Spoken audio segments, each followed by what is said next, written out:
예, 안녕하세요. 김인호입니다. 제가 소개할 책은 동명왕편입니다. 사실 동명왕편은 책이라기보다 짧은 단편이죠. 한국사나 국어 교과서에 많이 소개되고 있는데요. 여러분들한테 그만큼 익숙하실지 모르겠지만 이 글이 어떻게 쓰여졌는지 그리고 내용은 무엇인지 잘 모르실 수 있습니다. 원래 그 동명왕편은 이규보의 글을 모은 동국이상국집이란 문집 속에 들어 있습니다. 이 동국이상국집이란 동쪽 나라의 이시성을 가진 재상의 문집이라는 뜻입니다. 문집이란 고려, 조선시대 사람들이 자신의 글을 모아서 출판한 책을 말합니다. 이 속에서는 주로 평생 동안 지은 시가 가장 많은 분량을 차지합니다. 옛사람들에게 시는 요즘에 이제 카톡처럼 주고받는 메신저와 아주 그 의미가 비슷하다고 보시면 됩니다. 왜냐하면 지식인들이 편지도 주고받지만 서로 간에 화답하는 시를 지으면서 노는 일이 많았기 때문입니다. 동국이상국집은 현재 남아있는 최초의 문집은 아닙니다. 고려시대에 살았던 승려 의천이 지은 대각국사 문집이 이제 일부 문집으로 남아있지만 그래도 동국이상국집이 속계 살았던 지식인 문집으로는 현재 남아있는 것 중에 최초의 것입니다. 물론 그 이전에 삼국사기를 쓴 김부식도 문집을 냈다고 하는데 현재 남아있지 않습니다. 저자 소개가 좀 늦었네요. 이규보는 1168년 의종 22년입니다. 그러니까 1170년 무신정변이 터지기 2년 전에 태어났습니다. 집안이 귀족까지는 아니고 요즘으로 치면 은 내지 아마 동수저 정도에 해당합니다. 원래 경기도 여주 출신인데 아버지가 중앙에서 중간급 공무원이 되었습니다. 요즘으로 치면 5급 정도 공무원인 셈이죠. 그래서 자식의 출세를 많이 바랬습니다. 그 이규보에 대한 자세한 얘기는 윤은표 선생님과 하시는 무신정권에서 다시 다루겠습니다. 다만 이제 몇 가지를 좀 말씀드리면 이렇습니다.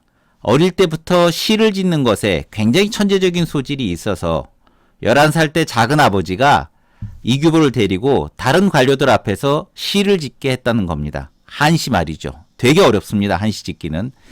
초등학교 1학년 때 저 같은 경우는 국어 받아쓰기 시험 15점 받아가지고 저희 어머니에게 굉장히 충격을 안겨드렸던 완전히 저하고는 다른 사람이 이규보라고 보시면 될 것 같습니다. 이렇게 큰 기대를 모은 이규보의 경우에는 아버지가 요즘으로 치면 명문사립학교 아마 대치동 최고의 학원에 이제 보내게 됐는데 역시 기대와 똑같이 공부를 잘해서 모의고사마다 1등을 했습니다. 하지만 문제는 매일 술 먹고 놀아서 재수까지 했다는 사실이 있습니다. 과거 시험에 재수를 했다는 얘기죠. 누구나 다 1등할 거라고 생각했는데 그렇다는 뜻입니다. 삼수에 도전한 이규보가 다행히 꿈속에서 내일 시험에 장원급제한다는 예언을 듣고 실제로 그 꿈이 맞았습니다. 덕분에 꿈속에서 이를 알려준 문장을 맡은 별자리, 그게 이제 규성인데 규성에게 보답한다고 이름을 규보로 바꿨습니다. 그만큼 불합격에 대한 스트레스와 출세에 대한 욕망이 아마 컸기 때문일 겁니다. 하지만 시험 합격 후에도 그의 뜻대로 되지는 않았습니다. 원래 과거 시험에 합격하면 지방간으로 나가게 되어 있는데 이 시기가 어떤 시기인가요? 무신들이 권력을 잡았던 때입니다. 합격자는 많은데 자리는 없고 무신들이 심지어 문신들이 가야 될 자리까지 차지하던 시절입니다. 더구나 그를 밀어주어야 할 과거 시험 담당관, 그뿐 아니라 아버지도 그만 돌아가시고 말았습니다. 특히 아버지의 죽음은 그에게 충격을 많이 주었던 모양입니다. 천마산에 들어가 속세와 인연을 끊겠다. 요즘으로 치면 나는 자연인이다.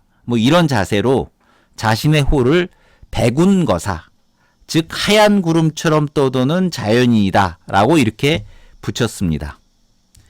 그런데 그가 개경에 돌아왔습니다. 제가 보기에 출세에 대한 욕망 이상으로 이규보는 관종이 되고 싶은 사람이 아니었을까 합니다. 사람들이 자기를 알아주고 칭송하는 것에 굉장히 큰 관심이 있었기에 아마 자연인으로 살아가기에는 어려웠을 겁니다. 그의 나이 26살, 관직을 얻기 위해서 불철주야 여기저기에 자기소개서를 넣을 시절이었습니다. 실제로 그런 자기소개서가 일부 남아 있습니다. 주로 힘 좀 있는 장관급 사람들에게 내 능력은 이 정도입니다 라고 글을 보낼 시절입니다.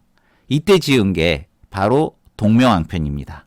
아무래도 자신의 글솜씨와 문제의식을 뽐내기 위한 의도도 있었을 것이다. 이거 부정하기 어렵습니다.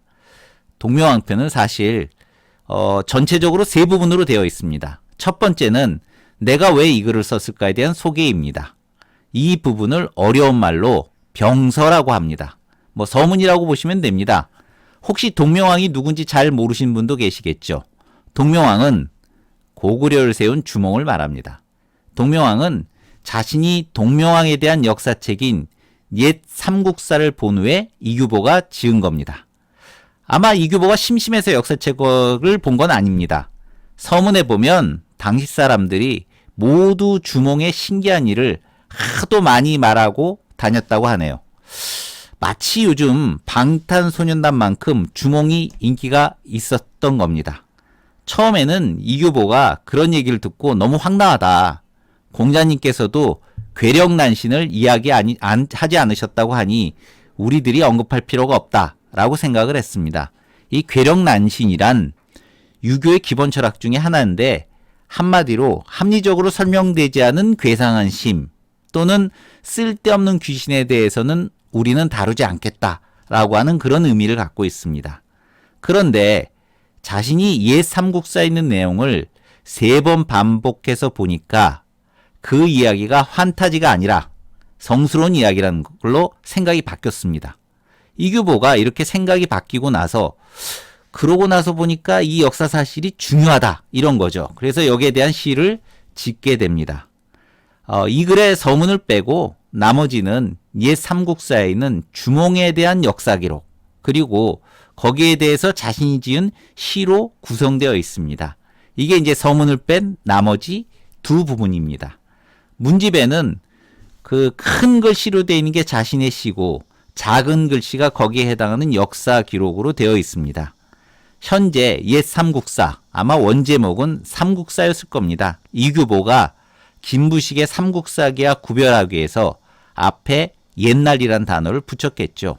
이렇게 이야기하는 이유는 이 삼국사가 현재 남아있지 않기 때문입니다. 여러분들이 꼭 동명왕편을 보실 필요는 없습니다만 주몽에 대한 이야기가 여기처럼 재밌게 남아있는 곳은 어디에도 없습니다.